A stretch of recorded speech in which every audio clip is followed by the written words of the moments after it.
Brought to you by Agilus Diagnostics. Health test की बात आती है तो मैं भरोसा करता हूँ India's largest diagnostics company Agilus diagnostics. खुद को टेस्ट करते रहो।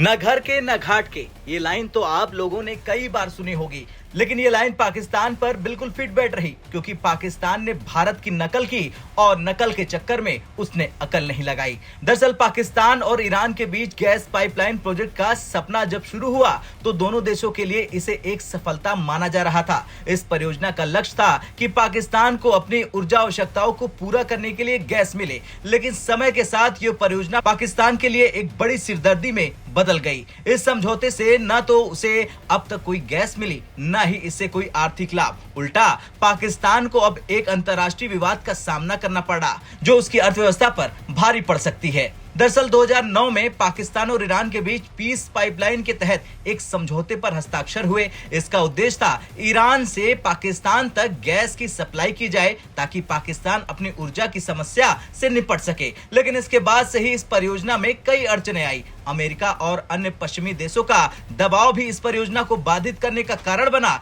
ईरान पर लगे प्रतिबंधों के कारण पाकिस्तान ने भी इस परियोजना में देरी करना शुरू कर दिया। तेहरान ने इस मामले में अंतर्राष्ट्रीय मध्यस्थता अदालत का दरवाजा खटखटाया है। रिपोर्ट के अनुसार अगस्त में ईरान ने पाकिस्तान को एक आखिरी नोटिस भेजा था, जिसमें परियोजना को पूरा करने के लिए कहा गया था। इस नोटिस के तहत पाकिस्तान को अपनी प्रतिबद्धता पूरी करने या फिर 18 अरब डॉलर का जुर्माना चुकाने का विकल्प दिया गया था। अब पाकिस्तान को अपनी स्थिति बचाने के लिए 2 अमेरिकी फर्म्स को हायर करना पड़ा, ताकि वो अंतर्राष्ट्रीय अदालत में अपना पक्ष मजबूती से रख सके। लेकिन पाकिस्तान के पास ये स्पष्टता नहीं है कि इस केस में उसे जीत मिलेगी या हार। पाकिस्तान पहले से ही गंभीर आर्थिक समस्याओं से जूझ रहा, विदेशी कर्ज बढ़ता जा रहा, विदेशी मुद्रा भंडार में गिरावट आ रही और अंतर्राष्ट्रीय बाजार में उसकी क्रेडिट रेटिंग भी लगातार घटती जा रही। ऐसे में अगर पाकिस्तान को इस जुर्माने का भुगतान करना पड़ा तो ये उसके लिए बेहद भारी साबित होगा। अरबों डॉलर के जुर्माने की मांग उसकी अर्थव्यवस्था पर अतिरिक्त बोझ बन सकती है। ये मामला सिर्फ आर्थिक नहीं,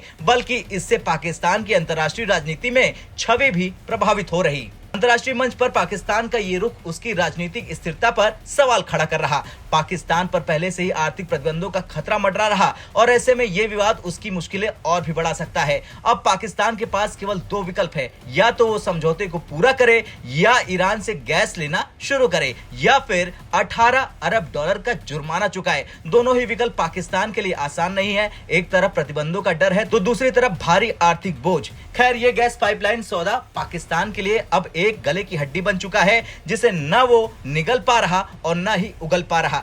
इस विवाद से पाकिस्तान की अंतर्राष्ट्रीय छवि, उसकी अर्थव्यवस्था और उसकी राजनीति सभी प्रभावित हो रहे हैं। आने वाले समय में पाकिस्तान के लिए एक बड़ी चुनौती साबित हो सकती है। खैर, कुछ भी हो, देखना तो ये होगा कि पाकिस्तान इस स्थिति से कैसे निपटता है और क्या वो अपनी जनता को इसके नकारात्मक प्रभाव से बचा पाता है या फिर नहीं, ये देखना बाकी है। आपका क्या कुछ कहना है इस रिपोर्ट पर कमेंट कर जरूर बताएं। ब्यूरो रिपोर्ट, भारत तक।